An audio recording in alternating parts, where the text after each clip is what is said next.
দুর্গাপূজার ফান্ড পেতে চান? আপনাদের হয়তো দুর্গাপূজা কমিটি আছে বা অ্যাসোসিয়েশন বা ক্লাব আছে, কিন্তু আপনারা ফান্ড পাচ্ছেন না। তো কী করবেন? যদি আপনারা দুর্গাপুজোর ফান্ড পেতে চান তাহলে কিন্তু এই ভিডিওটা পুরোটা দেখবেন।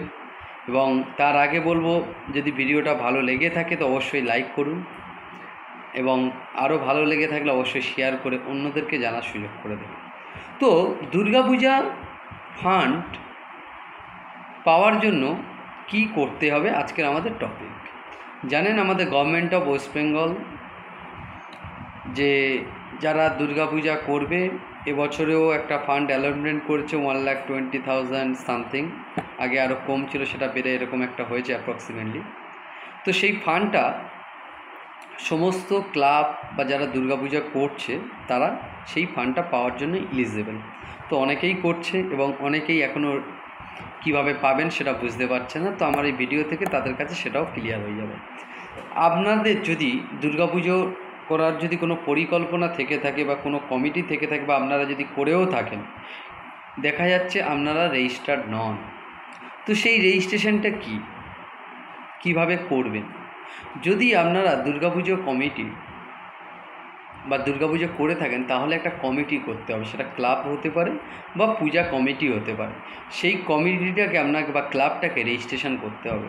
তো রেজিস্ট্রেশনে অ্যাক্ট কি?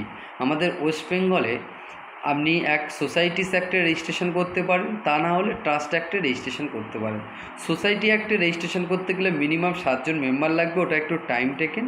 এবং ট্রাস্ট অ্যাক্টে রেজিস্ট্রেশন করতে গেলে minimum 2 or 3 members, president, secretary, treasurer, তাদের নর্মাল ডকুমেন্টেশন 5-7 দিনের মধ্যে রেজিস্ট্রেশনটা হয়ে যায়। তো এই দুটো রেজিস্ট্রেশনের মধ্যে যে কোনো আপনি একটা রেজিস্ট্রেশন করতে পারেন। এই রেজিস্ট্রেশন করে নেওয়ার পরে আপনাদেরকে একটা প্যান কার্ড অ্যাপ্লাই করে ব্যাঙ্ক অ্যাকাউন্ট ওপেন করতে হবে। দিলে আপনাদের লিগ্যাল এন্টিটি হয়ে গেল। দেন আপনাদেরকে লোকাল পুলিশ ক্লিয়ারেন্স নিতে হবে এবং অ্যাডমিনিস্ট্রেশন থেকে পারমিশন নিয়ে আপনারা পূজা করবেন। তারপর আপনাদের লোকাল এমএলএ বা কর্পোরেশন বা পঞ্চায়েত যাই থাকুক না কেন, সেখানে আপনারা রিকোয়েস্ট লেটার ফান্ডের জন্য দিতে পারেন। এবং যদি সিএসআর ফান্ডও এই রিলেটেড যদি পেতে চান তাহলে আপনারা ওখানেও সিএসআর ফান্ডের জন্য প্রজেক্ট রিপোর্ট বানিয়ে সেটাও সাবমিট করতে পারেন। তো এইভাবে আপনি কিন্তু আপনার ফান্ডটা পেতে পারেন। যদি আপনাদের রেজিস্ট্রেশন না থাকে সেক্ষেত্রে কিন্তু আপনারা কোনো ফান্ডেই পাবেন না। তাই আপনার আগে লিগ্যাল রেজিস্ট্রেশন অ্যান্ড লিগ্যাল ডকুমেন্টেশনগুলো আগে করে নিতে হবে, তারপর আপনারা কিন্তু এই ফান্ডের জন্য এলিজিবল হবে। যদি ভিডিওটা ভালো লেগে থাকে প্লিজ লাইক করবেন এবং আপনাদের মতামত জানাবেন। সবাই ভালো থাকবেন, সুস্থ থাকবেন।